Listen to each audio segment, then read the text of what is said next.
Welcome to the Ontario Mortgage and Real Estate Insights podcast. I'm your host, Steve Hamoan, and today we're diving into the latest developments affecting the mortgage and real estate markets in Ontario and beyond. In today's episode, we'll be discussing how top mortgage lenders are navigating the current market, the ongoing affordability issues for Canadian homebuyers, new compliance tools from Centum Financial, a significant acquisition by the Ontario Teachers' Pension Plan and Hines, and the appointment of Kevin Krieger at the Toronto Regional Real Estate Board. Let's get started. Canada's economy has been through a roller coaster in recent years, and there could still be some bumpiness ahead. But lenders in the mortgage space are taking a calm and focused approach to the current market. That was the message delivered at last week's Canadian Mortgage Summit in Brampton. Executives from prominent mortgage lenders took to the stage to share their thoughts on the present landscape and the outlook for the coming months. Surging interest rates and higher borrowing costs in recent years have presented their fair share of challenges for Canadian homeowners. A slowing economy and rising unemployment were among the reasons for the Bank of Canada's recent moves to bring its own benchmark rate lower.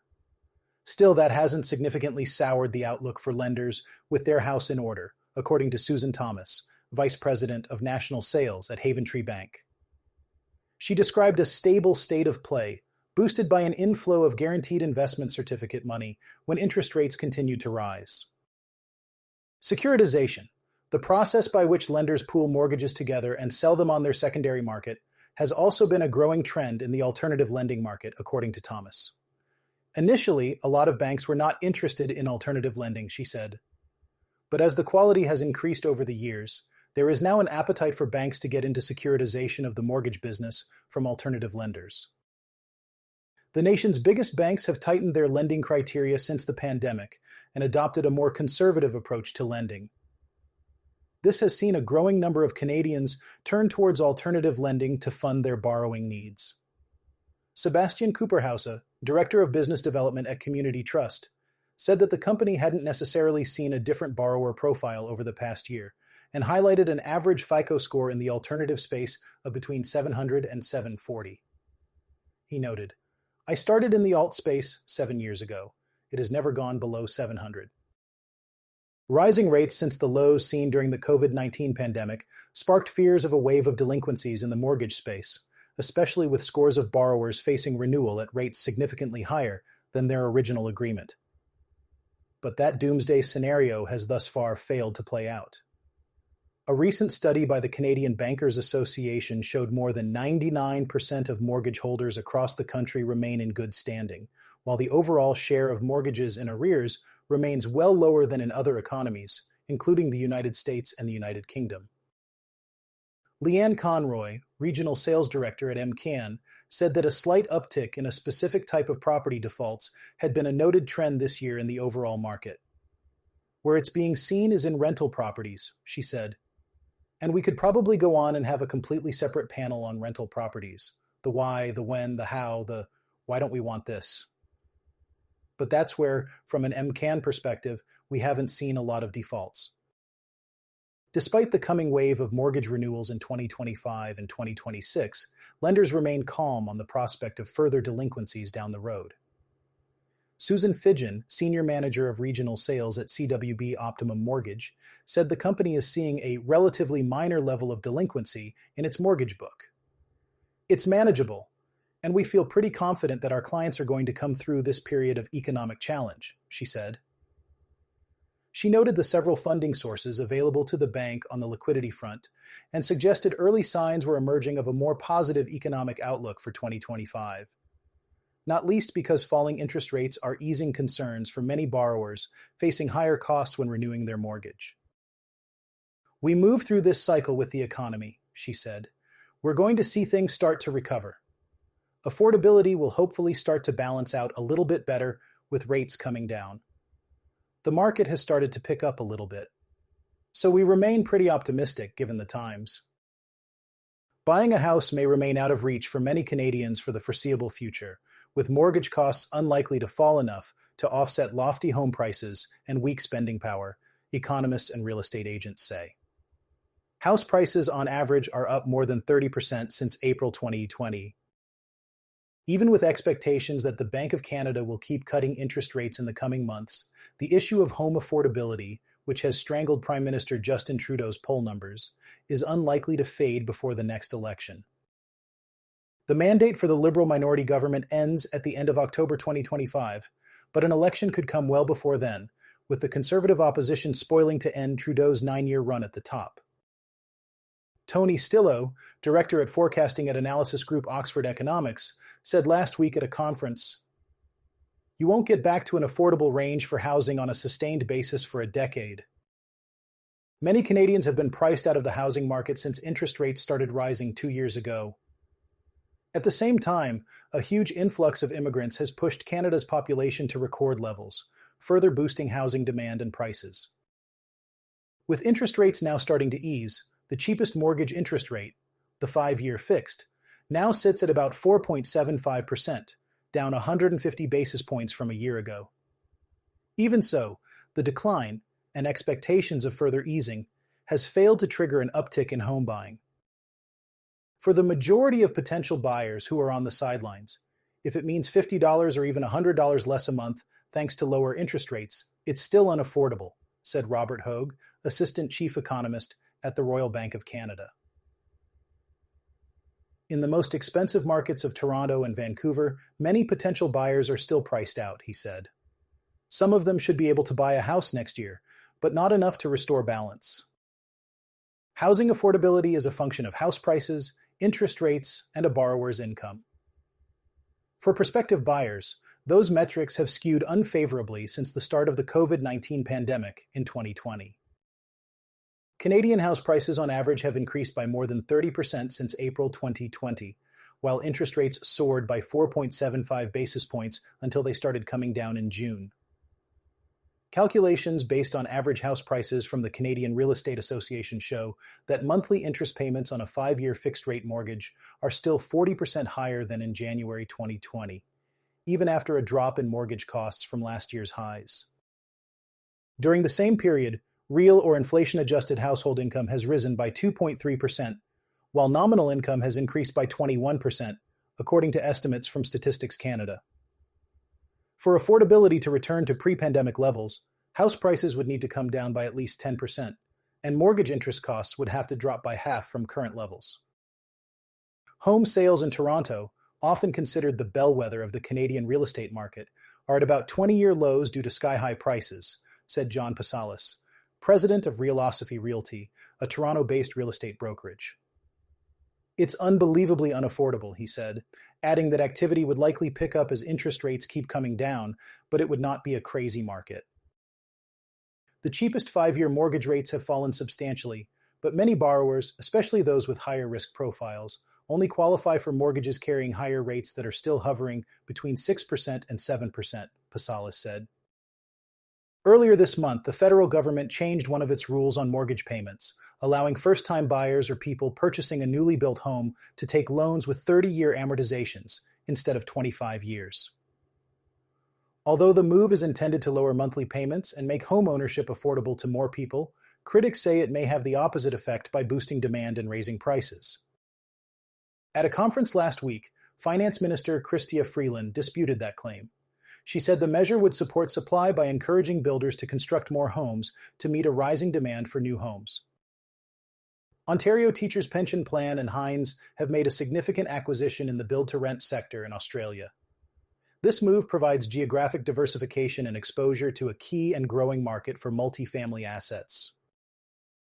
On October 1, 2024, Ontario Teachers and Hines completed the acquisition of 2 build-to-rent assets in Brisbane, totaling 354 units. This acquisition aligns with Ontario Teachers Real Estate's living strategy in Australia, which focuses on amenity-rich assets in vibrant submarkets close to transportation links, employment hubs, and entertainment centers. The acquired assets include 28 Robertson Street in Fortitude Valley, known as Robertson, and 13 to 17 Cordelia Street in South Brisbane, referred to as Cordelia. Robertson is an operational 89-unit build-to-rent asset that was completed in October 2021 and stabilized within 6 months of operations. The building boasts several ESG features, such as the usage of renewable energy, stormwater recycling, high-performance acoustic glazing, and low-energy LEDs. On the other hand, Cordelia is a premier 265-unit build-to-rent asset expected to reach practical completion in the first quarter of 2025.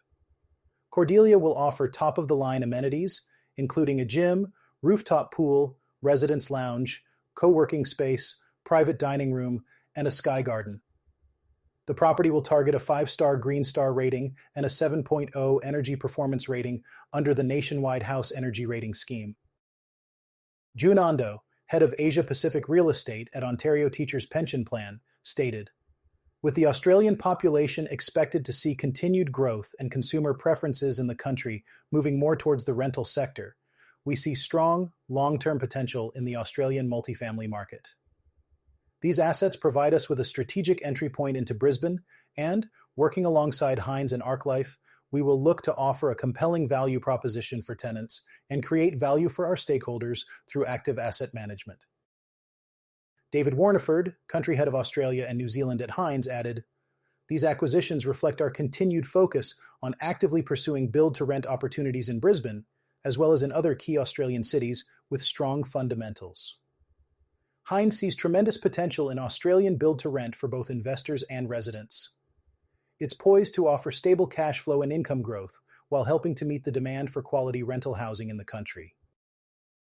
Ontario Teachers Real Estate believes that the multifamily and broader living sector benefit from strong macroeconomic tailwinds and favorable demand-supply dynamics.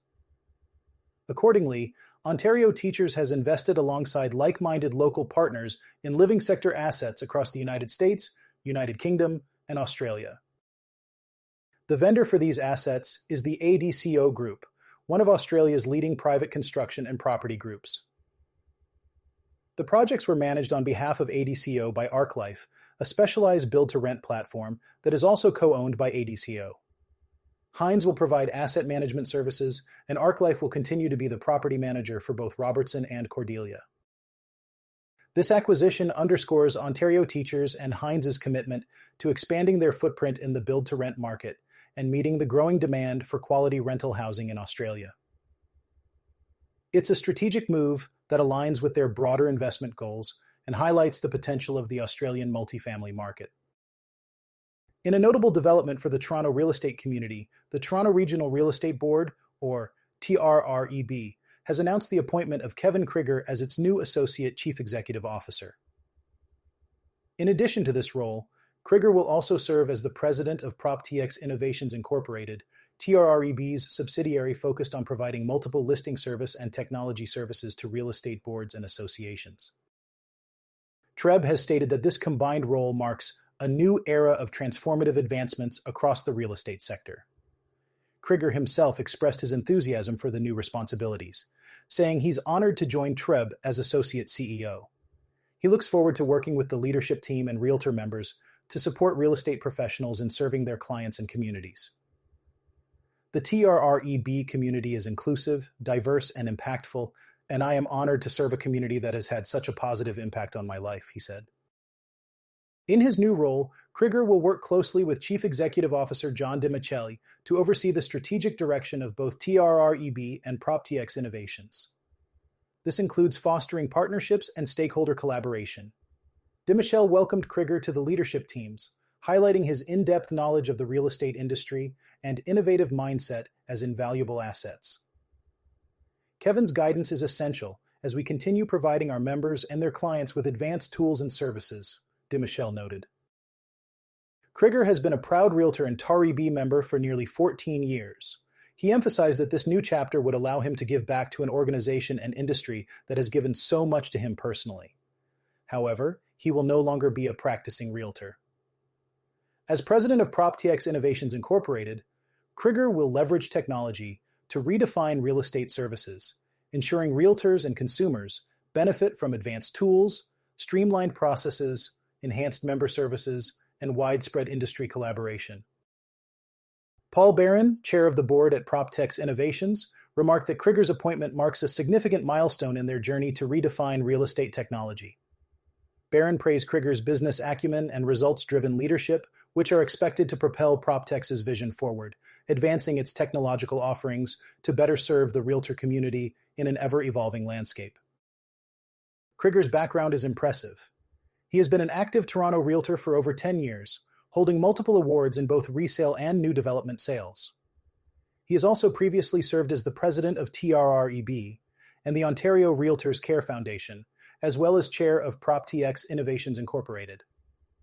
Additionally, he has served on several committees and task forces at the Ontario Real Estate Association and the Canadian Real Estate Association, as well as TRREB, the Ontario Realtors Care Foundation, and the Real Estate Council of Ontario.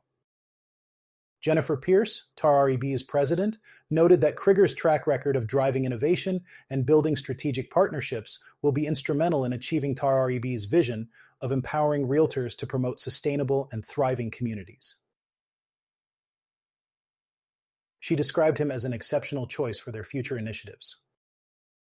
Kevin Krieger stresses his passion for supporting members and outlines what he plans to achieve in his new role. Together, we will not only continue to elevate the standard of excellence in our industry, but also make a meaningful difference in the ever-evolving landscape of real estate. That wraps up today's episode of the Ontario Mortgage and Real Estate Insights podcast. I hope you found our discussion on the latest developments in the mortgage and real estate markets insightful. Until next time, this is Steve Hamoen, signing off. Stay informed and stay ahead.